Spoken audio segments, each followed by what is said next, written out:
Hello, I'm Nish from the Employee Benefits team at ASI, your independent employee benefits and insurance advisor. I'll be taking you through the differences between casualty, admission, and emergency units, as well as how claims will be paid for each of these options.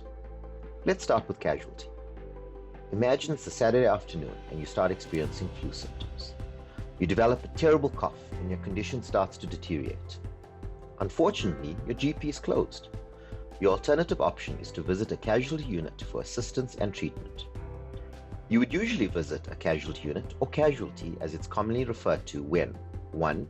You need GP assistance after hours but they are not available, or 2.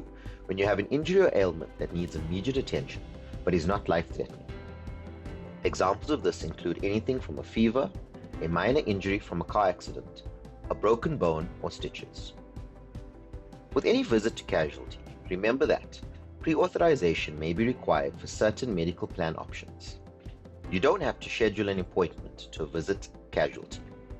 When you consult with the doctor at casualty and you are sent home the same day, your claim will be paid from your available day-to-day benefits or savings balance.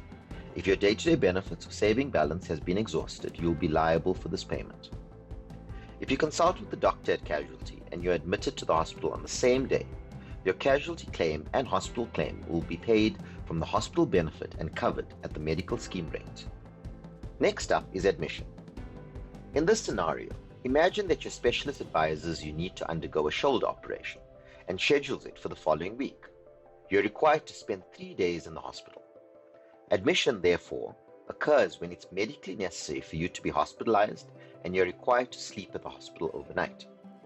With any admission, remember that pre-authorization is required before you are admitted, unless it's the case of an emergency, which can be authorized after your admission.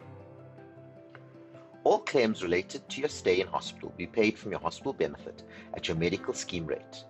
ASI encourages you to make sure that you please take the time to understand your particular scheme's rate and that you make provision for any shortfalls which may apply to you. Lastly, let's look at emergencies. Visiting the emergency or trauma unit is necessary when you have a life-threatening or limb-threatening event that requires immediate assistance. This could be a heart attack, stroke, breathing difficulties, epileptic seizures, or are in a serious motor vehicle accident.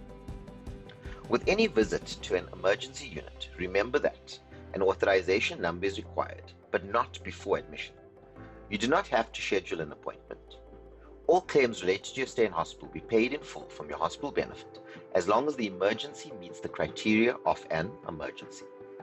The medical scheme does not decide whether or not your admission is an emergency, as this can be only decided by the treating doctor at the time. Services is at the core of our purpose of building wealth and changing lives. So we're here to help. If you have any further questions about your annual benefit statement, please contact us on 011-029-6123. As your trusted independent advisor, we guide you in making your employee benefits work better for you. For more information, please visit our website at asi.co.za or follow us on any of our social media channels, including Facebook, Twitter, and LinkedIn.